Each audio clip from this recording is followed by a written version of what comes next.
This increase was mainly driven by food and non-alcoholic beverages.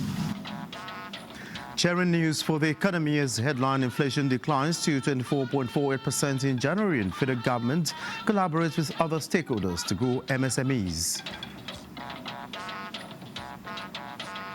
At the point of cleaning and realigning, the Joint Committee on Appropriation discovered some errors in the underlisted lines item passed by the Nigerian Senate and the House of Representatives. National Assembly tinkers with 2025 budgets, amends line items on expenditures.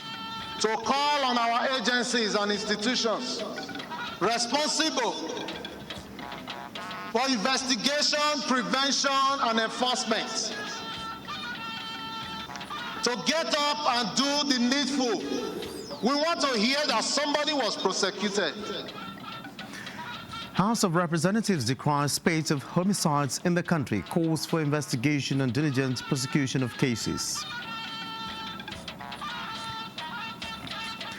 Good evening. It's nice to have you join us tonight for the network news on the NTA. I am Olajide Bello. And tonight on Business News is Benny Adams. Benny, I hear money is growing on the tree. Yes, sure, Olajide. It's about cocoa production. Cocoa now sells as much as $8,000 to $12,000 per ton, compared to $1,800 this time last year. That is a big deal. Money growing on the tree.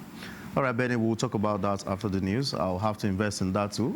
Meanwhile, let's head to Bade Adeleye on sports updates. What's the outcome of tonight's Champions League match, Bade?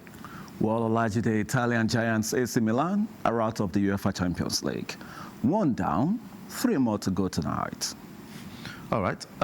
Many thanks, buddy. Remember, you can watch this broadcast live on our website, nta.ng/live, and on our other social media handles displayed on your screen. Now let's start with a business. Following the just concluded rebasing of Consumer Price Index (CPI), which measures rate of change in prices of goods and services, Nigeria's inflation declined to 24.48% year-on-year in January 2025. Figures released this Tuesday by the Statistician General of the Federation, Adeyemi Adeniran, indicates that the general price level in the country increased at a slower rate in January 2025 compared to December 2024. Muplang Dakok reports. Nigeria's inflation rate declined to 24.48% in January 2025, showing a significant drop from 34.80% recorded in December 2024. What is also new is that the number of items in the consumer price basket have increased from 740 to 934, allowing for more comprehensive assessment of inflationary trends. This increase was mainly driven by food and non-alcoholic beverages, restaurants and accommodation services, as well as transport. The food index for January 2025 stood at 110.03, leading to food inflation rate of 26.08% year-on-year. The core inflation index was 110.7, translating to core inflation rate of 22.59% year-on-year. The urban inflation rate was 26.09%, while rural inflation rate stood at 22.15%. All these enhancements to the methodology, in addition to the movement of the base year and price reference period closer to the current period, means that going forward, the price estimate from MBS will be much more reflective of the current inflationary pressure experienced within the economy. The National Bureau of Statistics clarified that the rebased figures do not imply a reduction in prices of goods and services. Instead, they indicate that the rate at which prices are rising has slowed down following the adjustment to the new base year. In Abuja, Muplang Dakok, NTA News. Still talking business, over the years, Nigeria's inflation rate has seen fluctuations, with a steady decline in 2009 to a sharp rise in recent years. Now let's join Muplank Dakok for a trajectory of the Consumer Price Index. Hello, Muplank. Over to you. Hello, Olajide. Nigeria's Consumer Price Index, CPI, commonly referred to as inflation, has followed a fluctuating trend over the years. Looking back, the last time the CPI was rebased was in 2009, and at that year we had 10.4% inflation. And then up in December of that same year, inflation rose to 12.0%. Fast forward to January 2023, inflation reached 21.82%. In December 2023, it reached 28.92% from 28.20% in November of 2023, showing an increase of 0.72%. In January 2024, the inflation recorded was 24.48%. Halfway into the year 2024, that's precisely in June, inflation reached 34.919%. And by the end of the year, inflation got to 34.80% from 34.60% recorded in November of 2024.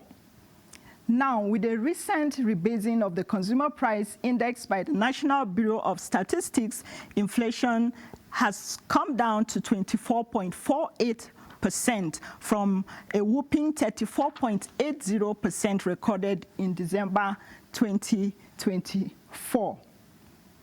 Well, what is next? With the rebased CPI, will inflation continue the downward trend in 2025? Only time will tell. It's back to you, Olajide. Many thanks, Muplank, and I hope this next segment will throw more light on that question. Many thanks for your input. Now, earlier, with the Statistician General of the Federation, Adeyemi Adeniran, I spoke to him earlier today on the rebasing of Consumer Price Index. Let's take a listen. Can you give us a breakdown of the rebased Consumer Price Index that was released today?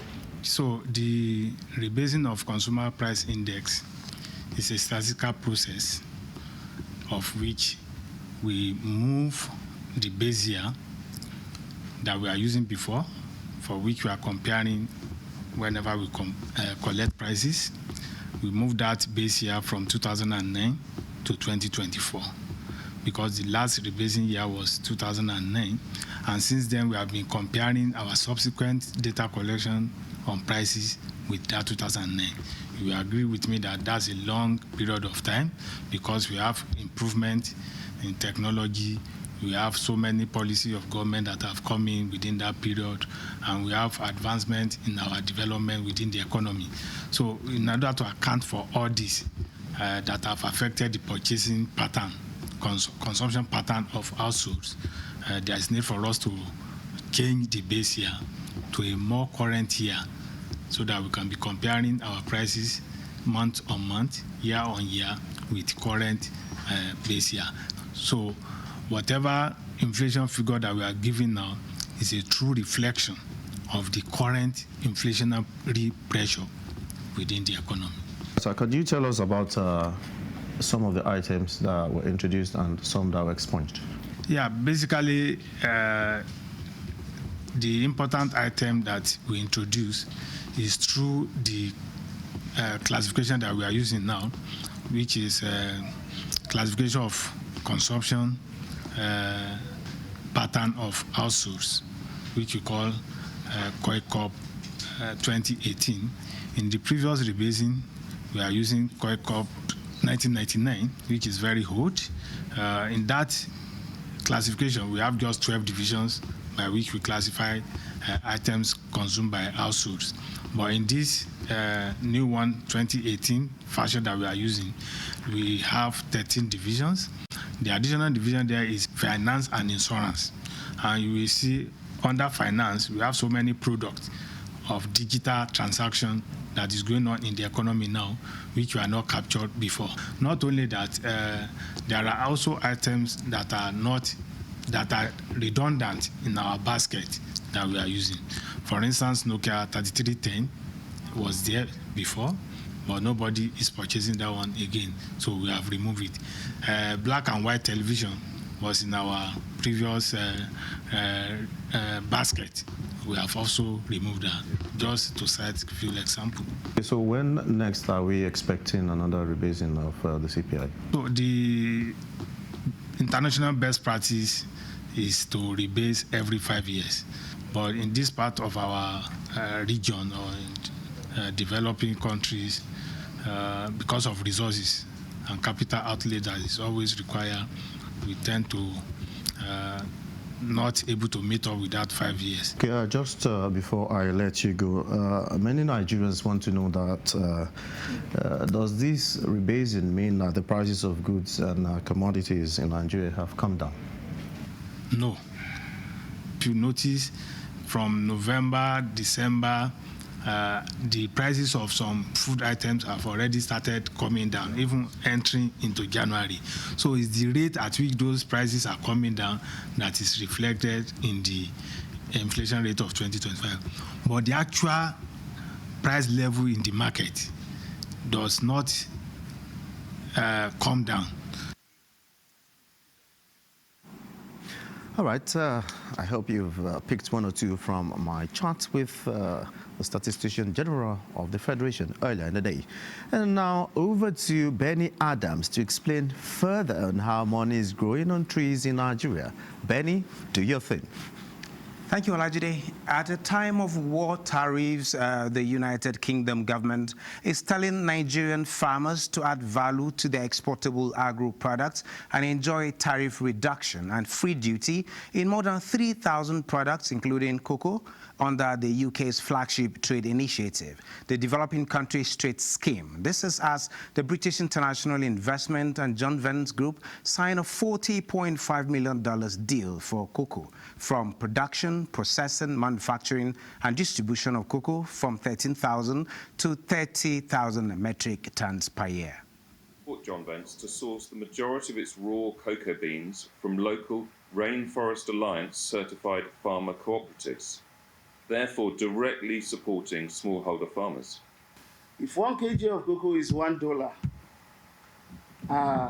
if you transform this into cocoa liquid, it becomes $5. If you transform it into chocolate, it becomes $15. Can you imagine the multiplier effect of value addition? Today marks a further shift from exporting raw cocoa to producing world-class, high-value cocoa products.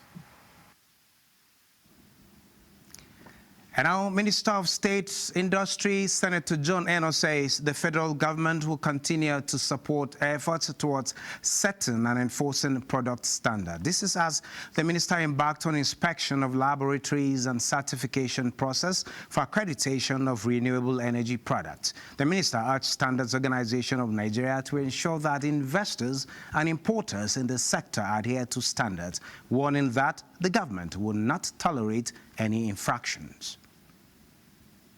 Within the country, we got people who are manufacturing products of the very highest standard, but who are beaten to it in the market because these products that are quality products are not able to compete with the substandard and counterfeit products that are largely brought in through smuggling into our country and whose prices are therefore cheaper.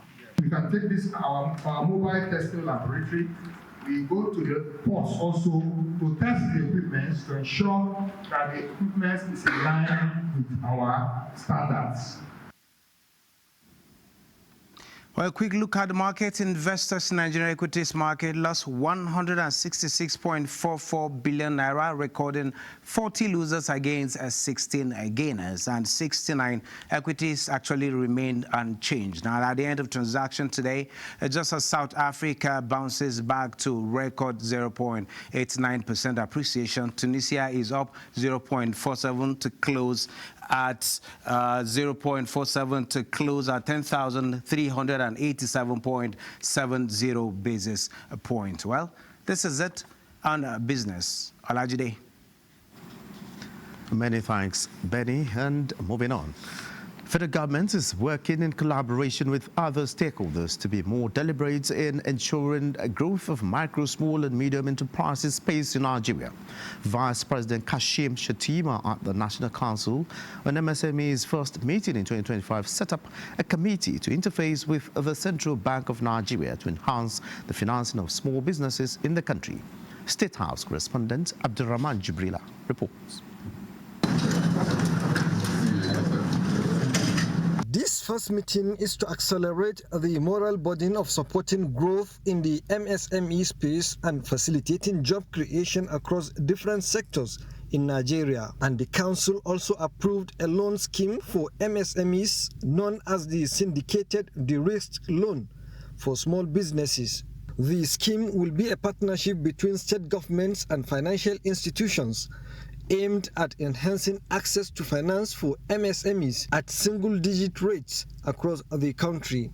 Can testify to the fact that with carefully crafted plan of action, we can really reposition the Nigerian economy, diversify our takings, and provide jobs for millions of people. We are not a poor nation by any standard. There are certain parts of this country that if money can grow, the land is so fertile. In the Bagapolda project in the Lake Chad area, if you apply fertilizer, your crops will burn because it's rich patchy soil. And in so many parts of this country, it's a moral burden on all of us here to make this country work. It goes beyond politics. Vice President Kashim Shettima advised state governments to set up vehicles that are devoid of political interest to drive the implementation of the syndicated de-risked loan for the MSMEs. I think the women are doing extremely well in terms of repayment. And I think this is a very important component because the 8-point agenda of President Bola Ahmed Tinubu talks about inclusivity. And so when the gender aspect is giving us this kind of performance, then you can imagine how happy we will be because the gender component is proving that when supported, they can actually contribute very well to the economic fortune of this country. The cost of doing business is expensive. The cost of logistics is expensive. As Smedan, we are mitigating those challenges. So in terms of logistics, we negotiated with the NIPOS to get a discounted rate for our small businesses to the tune of 15%. Very confident by the next council, there will be a major pronouncement in this regard. But we're very confident that at the end of this year, 2025, we will have begun a journey to ensuring that Nigerian small businesses actually they fare in the same vein as businesses, as countries, neighboring countries or countries anywhere in the world. The initiative, known as Grow Nigeria Strategy, is to provide guidance, resources, opportunities, and the workforce to support about 40 million small businesses across 8 distinct sectors, aimed at providing more job opportunities for Nigerians. From the State House, Abraham Jibrila, NTA News. You're watching the Network News. More reports when we return. To stay with us. Thanks for being there. Senate and House of Representatives have rescinded a decision on the 2025 budget bill passed last week to enable corrections on some errors in line items under capital and recurrent expenditures.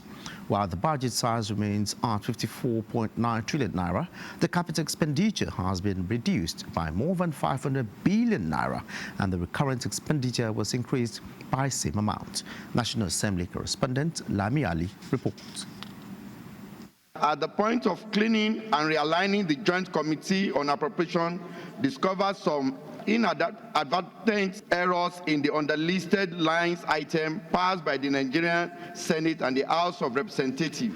The only area where there is movement is between the recurrent and capital expenditure as stated. The motion to effect the corrections was raised by the chairman of the Joint Committee on Appropriations, Senator Solomon Olamilekan, at the Senate, while the Appropriations Committee chairman in the House of Representatives, Abubakar Kabir, did same in the Green Chamber.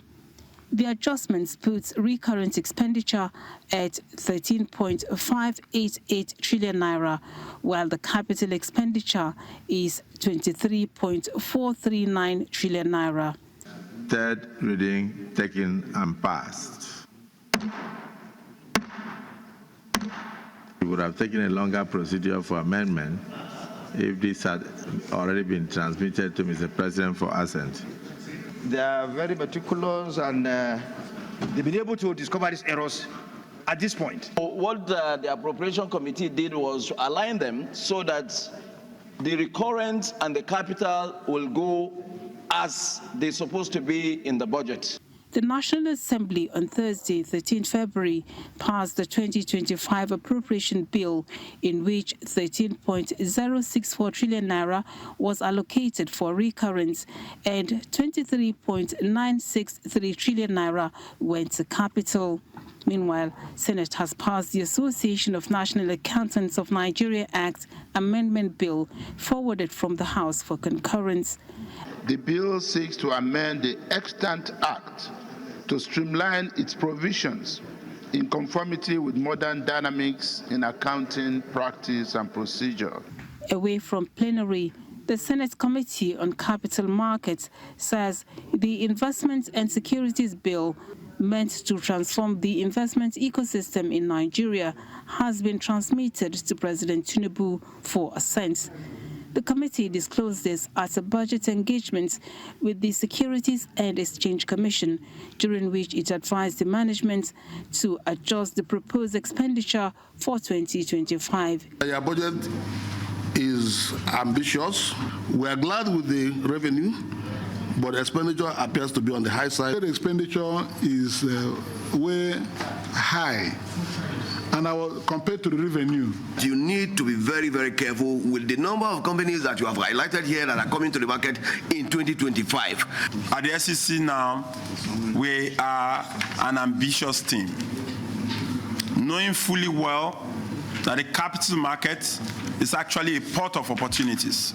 SEC is proposing 40 billion naira as expenditure out of the 50 billion naira proposed revenue. From the National Assembly, Lami Ali, NTA News. The Department of State Service has demanded the retraction from the management of AIT for what it's called deliberate falsehood, defamatory and malicious publication concerning the presence of its men at the Lagos State House of Assembly on Monday. The counsel to the DSS, Ayodeji Adedipe SAN, maintained that the AIT allegedly reported that the State Security Service invaded the Lagos State Assembly and attempted to prevent the members of the Assembly and the Speaker of the House, Mojisola Miranda, from entering the chamber for plenary session. The DSS counsel explained that the DSS was invited to the Lagos State House of Assembly by the acting clerk of the Lagos State House of Assembly to forestall an imminent breakdown of law and order. The council says without any verification on why the service was there, the media house maliciously and falsely broadcast that the security outfit invaded or stormed the assembly, portraying the security outfit as an irresponsible and reckless organization. The DSS therefore demands retraction and apology from the AIT. And the House of Representatives has condemned the rise in cases of homicide, particularly of female citizens in parts of the country, without perpetrators being brought to book. Adopting a motion raised on the issue, the House asked the National Judicial Council and relevant law enforcement agencies to give priority to the numerous homicide investigations and ensure thorough prosecution of offenders. National Assembly correspondent Mitaire Ipen reports. Reeling statistics of homicide cases in recent years, sponsor of the motion, Representative Abiante, observed that women are mostly the victims, as he emphasized the need to dispense justice. The recent killing of Salome Adaidu, a National Youth Corps member in Nasarawa State, is a continuation of the trend. The list is endless. Distraught by the delays in the prosecution of homicide cases, which have caused prolonged pre-trial detentions, which is overcrowding the correctional facilities and loss of crucial evidence, eroding public faith in the judicial system. When these things happen, we just don't want to hear that it has happened. We want to hear that somebody was prosecuted. This is about the only country I know in the world where you can lodge into a hotel without proper identification. We must act decisively to ensure that these heinous crimes are met with the full force of the law. Other resolutions include the need for relevant agencies to intensify surveillance and raids on fake drug manufacturers. Urgent need for government intervention to combat production and distribution of fake and expired drugs following the discovery of counterfeit drug factory in Osisoma, Ngwa local government area of Abia State. Lawmakers also appealed to INEC to conduct by-elections for vacant seats in the National and State Assemblies. Invite the leadership of Independent National Electoral Commission to provide detailed explanation for the reason behind the delay and step taken to rectify the situation. The House Committee on INEC and Judiciary to intervene and prevail on INEC to restore the suppressed state assemblies, state constituencies in Kogi East Central District. A bill to establish the National Assembly Infrastructure and Property Agency passed second reading. To take over the operation, management, development, maintenance, and preservation of the National Assembly complex and all properties of the National Assembly anywhere in Nigeria and for related matters. From the National Assembly, Mitaire Ikwen, NTA News. Federal government attributes the decrease in food inflation to government intervention and the dedication of smallholder farmers. So says the Minister of Agriculture, Jigawa, as the country observes With Field Day for the 2024-2025 planting season. Musa Baba Aliu reports. Jigawa State is currently the leader in wheat production among the 16 states engaged in its cultivation. The state benefited from the federal government's initiative to cultivate 40,000 hectares, involving 80,000 farmers. The crops are showing promising yields as the season comes to a close. The Minister of Agriculture and Food Security, Abubakar Kyari, accompanied by the state governor, visited several wheat plantations in Ringim local government area of the state. Abubakar Kyari stated that the rationale behind President Tinubu's intervention is to reduce production costs, making food more accessible and affordable. We are committed to driving agricultural transformation, enhance productivity, and ensuring that our farmers have the necessary support to thrive. The state governor mentioned that efforts are underway to expand the area dedicated to wheat cultivation and to establish a center for heavy-duty agricultural equipment in the state. We aim to cultivate 500,000 hectares of wheat by 2030, inshallah. We are confident that through the strategic investment and technological advancement and the continued collaboration, we will realize this goal, inshallah. President Tinubu, through the Ministry of Agriculture and Food Security, has provided further support to Jigawa State farmers by releasing 10,000 water pumping machines and 10,000 spraying tools, along with chemicals. From Ringim in Jigawa State, Musa Baba Aliyu, NTA News. And away from agriculture, the Ariwa Consultative Forum says leadership is not just about directing people, but inspiring, supporting and empowering each other to achieve shared goals.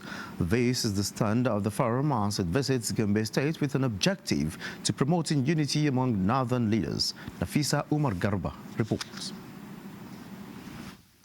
The Arewa Consultative Forum has been playing a significant role in promoting the interests of northern Nigeria and also fostering greater understanding and cooperation among its people.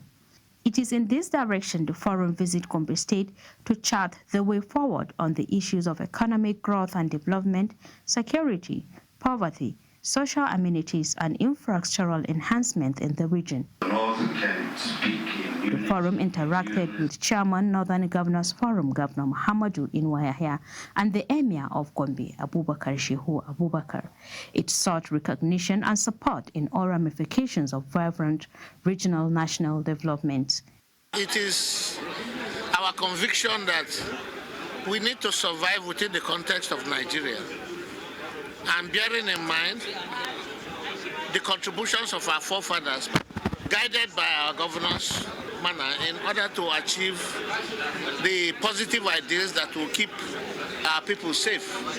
Governor Inwa Yahya solicits collaboration to address peculiar challenges bedeviling the North region. The Nigeria, and indeed the entire world, is going through very rough times these days, socially, economically, politically, and otherwise. But as a people, if we are united and go with a common sense of purpose, it will never be impossible for us to stand and conquer. The ACF appreciates President Bola Ahmed Tinubu for creating development commissions for the Northwest, Northeast, and North Central. Nafisa Umar Garba, NTA News. You're watching the network news. Still to come, National Security Advisor hands over 59 rescued victims to Kaduna State Government. Details after this break. Glad to know you're still there.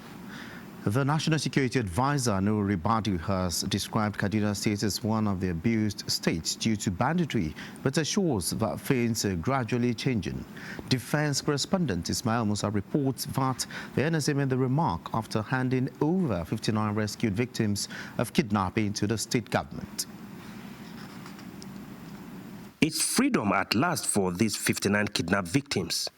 They were abducted from different locations in Kaduna and held in deplorable conditions for 4 months. But luck smiles on them following a recent joint security operations that resulted in their rescue and freedom.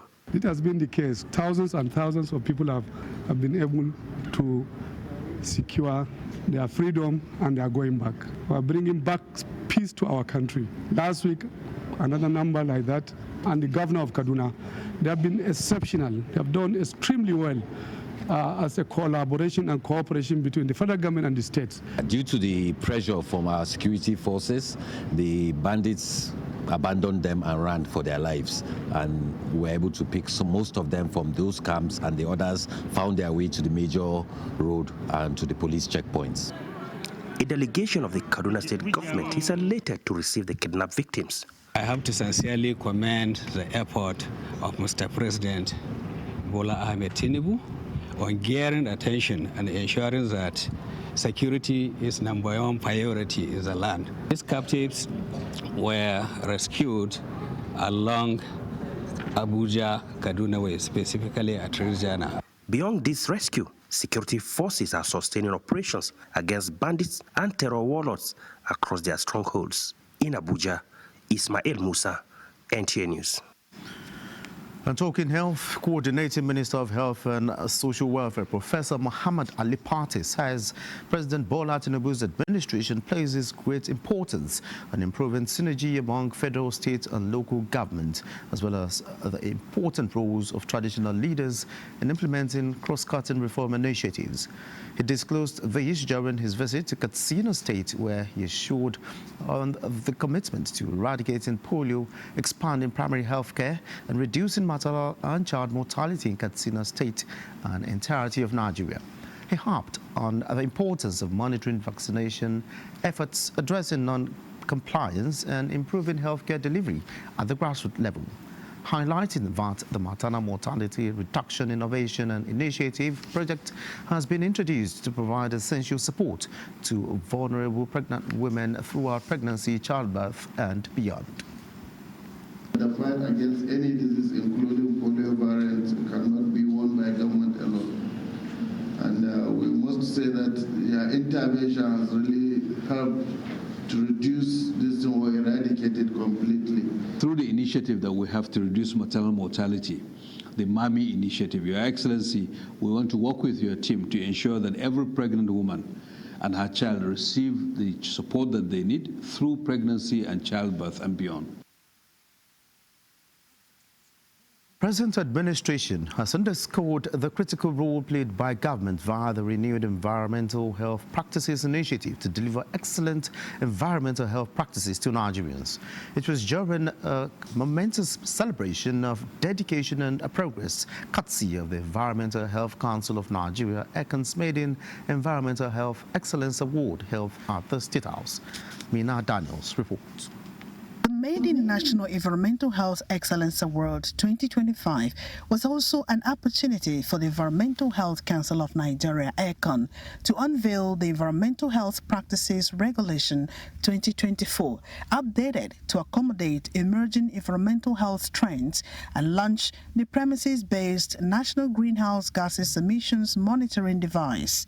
President Bola Tinubu, represented by the Secretary to the Government of the Federation, called for emergency in tackling emerging environmental health trends. Clean air, safe water, and sustainable practices are the birthright of every citizen. The escalating climate crisis, deforestation, and pollution demand our attention and audacity. We have witnessed a new era of environmental health, consciousness and commitment to sustainable practices. The foresight of the President has brought us closer to achieving harmonious balance between economic development and environmental protection. Over 80 awardees, including government agencies across board, individuals and development partners, were recognized. The President bagged the prestigious Legend of Environmental Health Sustainability Award, including the Director General of NTA, Salihu Abdul Hamid Dembers, represented by Executive Director Administration, Fatuhu Mustafa. Responding on behalf of the awardees, Head of Service of the Federation, D.D. Wilson Jack, solicited the reinstatement of ECON and other agencies taken off the budget to help them perform optimally. These cadres are the environmental health officers, the public health officers, sanitation officers, environmental scientists, and technologists. Regulation intend to address the issue of practice that range from the new trend of the practice. In Abuja, Minna Daniels, NTA News. President Bola Tinubu congratulates Governor of Abia State, Dr. Alex Otti, on his 60th birthday. Dr. Otti, an economist, banker, and politician, is also a respected leader in business circles and has led many thriving institutions, including banks. The president acknowledges ongoing transformation in Abia State regarding infrastructure, education, and the provision of essential facilities for businesses to thrive, especially in Aba, the commercial hub. He commended Dr. Otti for his enterprise and leadership and affirms that he is living up to his pedigree in the private sector as an administrator and leader. President Tinubu celebrates the governor's achievement and wishes him robust health to continue his good work for the people of Abia State and Nigeria. And under break beckons, the news continues shortly. Many thanks for being there. Let's now join Badi Adele for sports updates. Badi.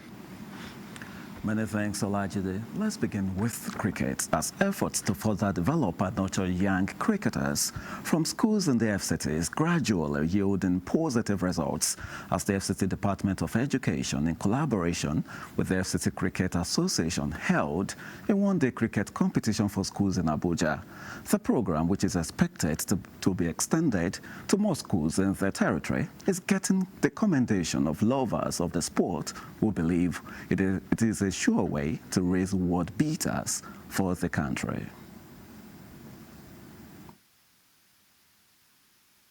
Also taking advantage of that in collaborating with the FCT Department of Education in making sure that cricket comes to stay in FCT. At this, we tend to be making sure that cricket competitions are held among these schools. And cricket is a game that is a harmful game and also a safety game, because you can also use safety precautions like the helmet, the pad, and the rest. Now, the Nigeria Women's Football League Premiership enters March the 6th on Wednesday, with matches to be played in Groups A and B of the league. Defending champions Edo Queens are away to strugglers Confluence Queens in Ayumba. Abia Angels entertained the impressive Ekiti Queens, with Dana's ladies playing at home to Group A leaders Remo Stars ladies. In Group B, embattled Benue Queens entertained Rivers Angels. Bayelsa Queens and Niger Rattles have a date with Delta Queens, and Delta Queens and Robo Queens will be trading tackles. And of course, straight to the UEFA Champions League, where it's another night of interesting matchups. And of course, we're in the playoff round already. Earlier this evening, 10-man AC Milan, they missed out of qualification for the round of 16 after playing a 1-0 draw with Feyenoord. And of course, that ended 1-2 on aggregate. But as it stands now, Atalanta, shockingly, are losing at home to Club Brugge. And of course, 3-0 at the moment. Bayern Munich and Celtic, goalless between them at the moment, and of course Benfica and AS Monaco, they are playing a 1-0 draw. But as it stands now, it will be Club Brugge that will go through, Bayern Munich going through, and of course the other one is still very much dicey, but let's see how it goes. That does it on Sports Update. Let's quickly return to Olajide. Many thanks, Buddy. Sympathizers have started visiting to condole with the bereaved family of an elder statesman and leader of the Pan-Niger Delta Forum, Chief Edwin Clark, who died Monday, 17th February 2025. Among them are dignitaries who joined in a brief worship session held in his residence by the Anglican Church. Mia Ogidi reports. Political conference held in Abuja here. I was the leader of the South-South. When we asked for increase of the 13%, what did they ask me? What is your people doing with, what is your governors doing with the 13% derivation? When an Iroko falls in the forest, everywhere vibrates. The earthquakes, the leaves grumble in obeisance to the force of gravity. And everyone can tell that something consequential has occurred. A brutally frank voice is no more. They should not allow people to mislead them. Even their like the whistle from the Iroko tree that never fades. Chief Edwin Clark's ideals for justice and unity remain a national memory. A house that usually hosts dignitaries in the discussion of national issues is today hosting sympathizers for the transition of its owner, Chief Edwin Clark. At 11:30 p.m. Monday, February 17th, an Iroko is gone. Children, younger brother, and kinsmen saddened, but comforted by his legacies. His last words on Sunday before he was moved to the emergency units in the hospital was that Nigeria is my country. I loved Nigeria. Born May 25, 1927 in Kiagbodo, Delta State, late Chief Edwin Clark served as a Federal Commissioner for Information, Senator of the Federal Republic, member of the House of Representatives, and the national leader of PANDEF. Though he's gone, but his legacies will continue to occupy a central place in the nation's history. Mia Ogidi, NTA. And meanwhile, President Bola Tinubu is deeply saddened by the passing of Chief Edwin Clark, former Federal Commissioner of Information and respected leader of the Pan-Niger Delta Forum, PANDEF. The president says Chief Clark led an illustrious life marked by dedicated service at different times to the nation and his community as a councillor, state and federal cabinet member. He was also a passionate advocate for resource control, economic and environmental justice in the Niger Delta. On behalf of the federal government, the president extends his condolences to the Edwin Clark family, the Ijaw Nation, the people of the Niger Delta, and the government of Delta State. He describes his passing as a deeply sobering loss. Reflecting on the life of the late statesman, the president says Chief Clark was a towering figure whose influence was felt across Nigeria's political firmament for nearly 6 decades. It adds that Clark, a lawyer and educationist, believed in a united Nigeria, and until his last breath, he never stopped reaching out to people from different parts of the country to work together to preserve national unity based on justice and equity. President Tinubu prays for divine comfort for Chief Clark's family, friends, and all those affected by his significant loss. The former President Muhammadu Buhari says the death of Chief Edwin Clark caused deep sorrow in his heart and that of many, saying his departure is a loss to the nation.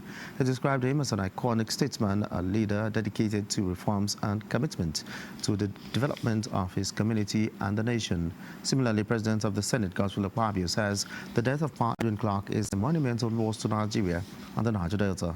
In a condolence message, Akpabio describes Pa Clark as a renowned statesman, nationalist and Ijaw leader dedicated to the unity and development of Nigeria. Governor of Delta State, Sheriff Oborobori, has also described the death of the elder statesman, Chief Edwin Clark, as the end of a great era. And that's it on the network news. Many thanks for being a part of it. I am Olajide Bello.